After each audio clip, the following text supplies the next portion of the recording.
ഇന്ന് ഞാൻ സിമ്പിളായിട്ടുള്ള രണ്ട് സ്നാക്ക് റെസിപ്പിയാണ് ഷെയർ ചെയ്യുന്നത്. ഉള്ളിവടയും കിഴങ്ങ് ബജ്ജിയും നല്ല മഴയുള്ള ദിവസങ്ങളിലൊക്കെ ചൂട് ചായയുടെ കൂടെ കഴിക്കാൻ പറ്റിയ എന്നാൽ സിമ്പിളായിട്ടുള്ള ടേസ്റ്റി ആയിട്ടുള്ള രണ്ട് സ്നാക്സ്. സിമ്പിളായിട്ടുള്ള സ്നാക്ക് റെസിപ്പി ആവശ്യപ്പെട്ടിട്ടുണ്ടായിരുന്നു. അപ്പോൾ അത് പ്രകാരമാണ് ഞാൻ ഇപ്പോൾ ഇത് ഷെയർ ചെയ്യുന്നത്. ആദ്യം നമുക്ക് കിഴങ്ങ് ബജ്ജി എങ്ങനെയാണ് ഉണ്ടാക്കുന്നത് നോക്കാം. ഞാനിവിടെ 1 കപ്പ് കടലമാവാണ് എടുത്തിട്ടുള്ളത്. അതിലേക്ക് ഒരു ടേബിൾ സ്പൂൺ മല്ലിയില അരിഞ്ഞത്, 1 ടീസ്പൂൺ ഇഞ്ചി ചെറുതായി നുറുക്കിയത്, 2 പച്ചമുളക് ചെറുതായി നുറുക്കിയത് ഇവ ചേർത്ത് കൊടുക്കാം. ഇനി ഇതിലേക്ക് ആവശ്യത്തിനുള്ള ഉപ്പ് ചേർത്ത് കൊടുക്കുക. പിന്നെ ഇതിലേക്ക് ഒരു 1/4 ടീസ്പൂൺ കായംപൊടി ചേർത്ത് കൊടുക്കുക. പിന്നെ ഒരു നുള്ള് മഞ്ഞൾപ്പൊടിയും ചേർക്കുക. ഇനി കുറേശ്ശെ വെള്ളം ചേർത്ത് നമുക്കിത് ബാറ്ററാക്കി എടുക്കണം. ഒരുപാട് തിക്കും ആവരുത്, ലൂസും ആവരുത് കേട്ടോ. തിക്കായിട്ടുണ്ടെങ്കിൽ ഫ്രൈ ആക്കുമ്പോൾ നമ്മുടെ മാവ് വെന്ത് കിട്ടില്ല നേരെ. ലൂസായിട്ടുണ്ടെങ്കിൽ പൊട്ടറ്റോയിൽ മാവ് ശരിയായ രീതിയിൽ പിടിക്കില്ല.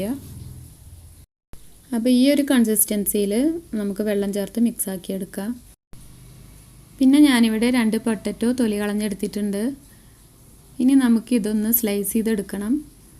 ഇതുപോലെ കനം കുറച്ച് കട്ട് ചെയ്തെടുക്കുക. എന്നിട്ട് ഇതിലേക്ക് ഒന്ന് ഉപ്പ് സ്പ്രിങ്കിൾ ചെയ്തിട്ട് ജസ്റ്റ് ഒന്ന് ആവി കയറ്റിയെടുക്കുക. ഒരു 2-3 മിനിറ്റ് ഹൈ സ്റ്റീമിലൊന്ന് വെച്ച് കൊടുക്കുക. കാരണം നമ്മൾ ഫ്രൈ ആക്കി എടുക്കുമ്പോൾ ഉള്ളിൽ പൊട്ടറ്റോ നന്നായി വെന്താലുള്ളൂ ടേസ്റ്റ് കിട്ടുക.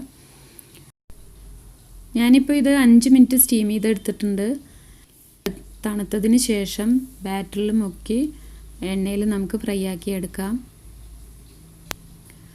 ഇതുപോലെ നന്നായി മാവിൽ കോട്ട് ചെയ്തതിന് ശേഷം നമുക്ക് ചൂടായ എണ്ണയിലേക്ക് ഇട്ട് കൊടുക്കാം. മീഡിയം ഫ്ലെയിമിലാണ് നമ്മൾ ഫ്രൈ ആക്കി എടുക്കേണ്ടത് കേട്ടോ. എങ്കിലേ ഉള്ളൂ നല്ല രീതിയിൽ വെന്ത് കിട്ടുള്ളൂ. അല്ലെങ്കിൽ പുറം കരിയും ചെയ്യും, അകവശം വേവുമില്ല. പിന്നെ ഈ ബാറ്റർ നമ്മൾ തയ്യാറാക്കുന്ന സമയത്ത് അതിലേക്ക് ഒരു 1/4 ടീസ്പൂൺ അയമോദകം ചേർത്ത് കൊടുക്കുക. അപ്പോൾ ഒരു നല്ല വെറൈറ്റി ടേസ്റ്റ് ആയിരിക്കും. എൻ്റെ കയ്യിലിപ്പോൾ ഇല്ലാത്തതുകൊണ്ട് ഞാൻ ചേർത്തിട്ടില്ല. ക്യാരം സീഡ്സ് ഇല്ല, അതാണ് അയമോദകം. അപ്പോൾ ഇവിടെ കിഴങ്ങ് ബജ്ജി റെഡിയായി കഴിഞ്ഞു. നമുക്കിത് എണ്ണയിൽ നിന്ന് വറുത്ത് മാറ്റാം. എല്ലാം ഞാൻ ഇവിടെ ഫ്രൈ ആക്കി എടുത്തിട്ടുണ്ട്. അടുത്തത് ഉള്ളിവട. കൂടുതൽ എരിവുണ്ടാകുമ്പോഴാണ് കേട്ടോ ഉള്ളിവടയ്ക്ക് ടേസ്റ്റ് കൂടുക. അതുപോലെ തന്നെ അത്യാവശ്യം കറിവേപ്പിലയും ഇഞ്ചിയും വേണം. അതിന് ഞാനിവിടെ ഒരു 7-8 പച്ചമുളക്, 2 സവാള, ഒരു വലിയ പീസ് ഇഞ്ചി, കുറച്ച് കറിവേപ്പില, പിന്നെ 1/4 ടീസ്പൂൺ വീതം മുളക് പൊടി, മഞ്ഞൾപ്പൊടി, ആവശ്യത്തിന് ഉപ്പ്, പിന്നെ 1/2 കപ്പ് മൈദ ഞാനിപ്പോൾ എടുത്തിട്ടുണ്ട്. പിന്നെ നമ്മൾ മാവ് മിക്സ് ചെയ്യുന്ന സമയത്ത് കൂടുതൽ ആവശ്യമുണ്ടെങ്കിൽ ചേർത്ത് കൊടുക്കാം. അപ്പോൾ നമുക്കിതൊന്ന് കട്ട് ചെയ്ത് റെഡിയാക്കാം.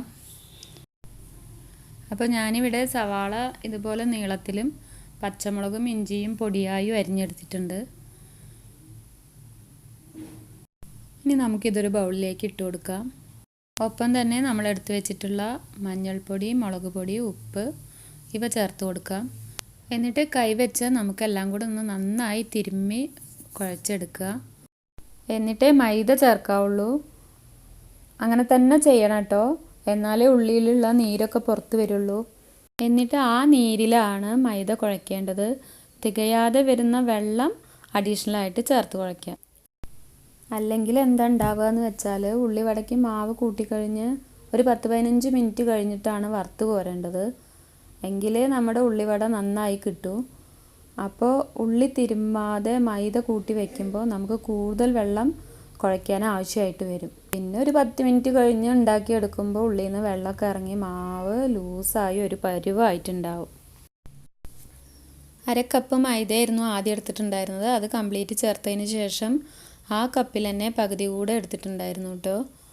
ഇപ്പോൾ അത് ഞാൻ ഫുള്ളായിട്ട് ഇട്ടിട്ടുണ്ട്.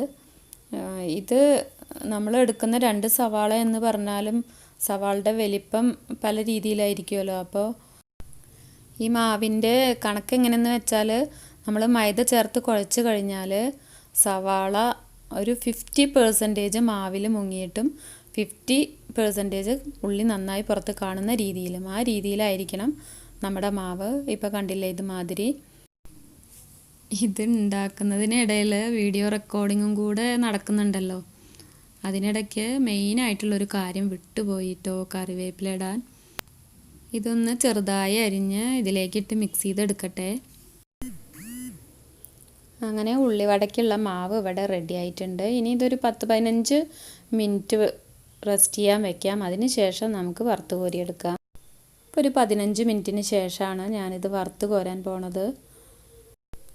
ഇപ്പോൾ കണ്ടില്ലേ, കുറച്ച് നേരം വെച്ചപ്പോൾ മാവ് ആവശ്യത്തിന് ലൂസായിട്ടുണ്ട്. അപ്പോൾ ആദ്യം തന്നെ നമ്മൾ വെള്ളമൊക്കെ ചേർത്ത് കഴിഞ്ഞിട്ട് ഇതുപോലെ വെച്ചിട്ടുണ്ടെങ്കിൽ ഒരുപാട് ലൂസായി പോവും. അതുകൊണ്ടാണ് ഉള്ളി നന്നായി തിരുമ്മിക്കഴിഞ്ഞ് മാവ് കുഴയ്ക്കണം എന്ന് പറയണത്. പിന്നെ വേറൊരു കാര്യമുണ്ട്, ചില സവാളയ്ക്ക് അധികം നീരുണ്ടാവില്ലല്ലോ. അപ്പോൾ കുറച്ച് നേരം വെച്ചാലും മാവ് ലൂസാവില്ല. അങ്ങനെ ആവുമ്പോൾ 1-1.5 ടേബിൾ സ്പൂണോ വെള്ളം ചേർത്ത് മാവ് ലൂസാക്കി എടുക്കണം. ഇനി നമുക്ക് എണ്ണയിലേക്ക് കുറേശ്ശെ ഇട്ട് വറുത്ത് കോരാം. ഓയിൽ ആദ്യം നന്നായി ചൂടാക്കിയതിന് ശേഷം വേണം കേട്ടോ മാവിട്ട് കൊടുക്കാൻ. എന്നിട്ട് മീഡിയം ഫ്ലെയിമിലേക്ക് മാറ്റുക. അപ്പോൾ നമ്മുടെ ഉള്ളിവട ഇവിടെ റെഡിയായി. എണ്ണയിൽ നിന്ന് കോരിയെടുക്കാം. അപ്പോൾ സുലൈമാനി എന്ന ഈ ചാനൽ എല്ലാവരും സബ്സ്ക്രൈബ് ചെയ്ത് സപ്പോർട്ട് ചെയ്യണേ. പിന്നെ ഈ വീഡിയോ ഇഷ്ടമായാൽ ഫ്രണ്ട്സിനും റിലേറ്റീവ്സിനും ഒക്കെ ഒന്ന് ഷെയർ ചെയ്ത് കൊടുക്കുക. ഇനി ഇഷ്ടമായില്ലെങ്കിലും ഷെയർ ചെയ്യണം കേട്ടോ. നിങ്ങളുടെ എല്ലാവരുടെയും സപ്പോർട്ടാണ് എൻ്റെ ഇൻസ്പിരേഷൻ. അപ്പോൾ നെക്സ്റ്റ് ഒരു വീഡിയോയിൽ കാണും വരെ ബൈ. Thank you.